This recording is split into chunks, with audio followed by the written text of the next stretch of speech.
رفع حاجت کے آداب و احکام۔ تو جتنے بھی اچھی چیزیں ہیں ان کو اپنانے کے لیے، ان کو پہننے کے لیے رسول اللہ صلی اللہ علیہ وسلم دائیں طرف کو پسند کیا کرتے تھے۔ تو بیت الخلاء جو ہے یہ اچھی جگہ نہیں ہے، اس کے اندر داخل ہوتے وقت پہلے بایاں پاؤں رکھنا چاہیے، بسم اللہ پڑھ کر داخل ہو۔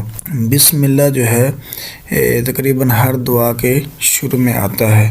تو روایات کے اندر ملتا ہے کہ اگر بیت الخلاء کے اندر داخل ہوتے وقت بسم اللہ پڑھ لیں تو یہ جو دعا ہے نا، اللہم انی اعوذ بک من الخبث والخبائث، خبث والخبائث، اس کو پڑھنے سے یہ ہوتا ہے کہ خبیث جننیوں اور خبیث جنوں سے اللہ تعالیٰ بچا لیتے ہیں۔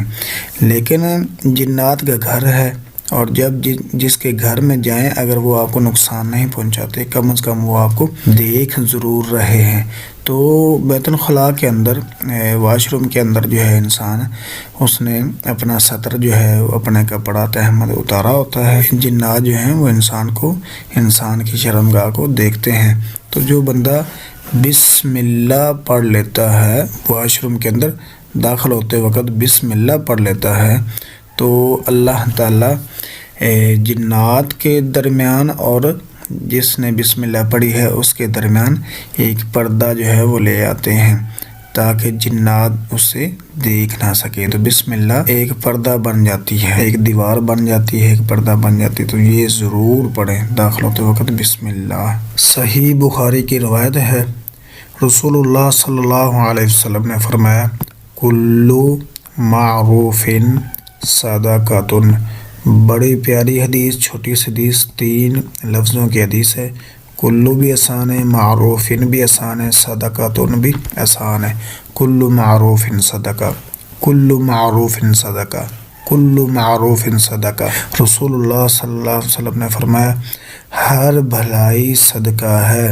نیکی، بھلائی سے مراد نیکی بھی ہو سکتی ہے۔ کل معروف صدقہ، ہر نیکی صدقہ ہے، ہر اچھا کام جو ہے یہ صدقہ ہے۔ تو آپ سچ بولتے ہیں تو آپ کی طرف سے صدقہ ادا کر دیا گیا، آپ نماز پڑھتے ہیں آپ کی طرف سے صدقہ ادا کر دیا گیا، آپ سبحان اللہ الحمدللہ کوئی بھی نیکی کر رہے ہیں، ہر نیکی صدقہ ہے۔ رسول اللہ صلی اللہ علیہ وسلم کا فرمان ہے، کل معروف صدقہ، کل معروف صدقہ، ہر نیکی صدقہ ہے۔ تو زیادہ سے زیادہ نیکیاں کریں، اور یہ نہ سمجھے کہ یہ نیکی جو ہے یہ ہلکی سی چھوٹی سی ہے، بلکہ کسی نیکی کو حقیر نہیں سمجھنا چاہیے، وہ بھی صدقہ ہے۔ عربی بول چال کا سبق ہے۔ سوال تھا کہ حل ھذہ شجرۃ، کیا یہ درخت ہے؟ پھر سوال تھا حل ھذہ مسطرۃ، کیا یہ پیمانہ ہے؟ تو آگے سوال ہے حل ھذہ روبیۃ، حل ھذہ روبیۃ، کیا یہ جو ہے جہاز یہ روبیہ ہے؟ تو آپ نے کہنا ہے لا ھذہ روبیۃ، نہیں بھیا۔ آگے سوال ہے، اس کی طرف اشارہ ہے، حل ھذہ طیارۃ، کیا یہ پتنگ ہے؟ طیارہ پتنگ کو کہتے ہیں۔ حل ھذہ طیارۃ، کیا یہ طیارہ ہے؟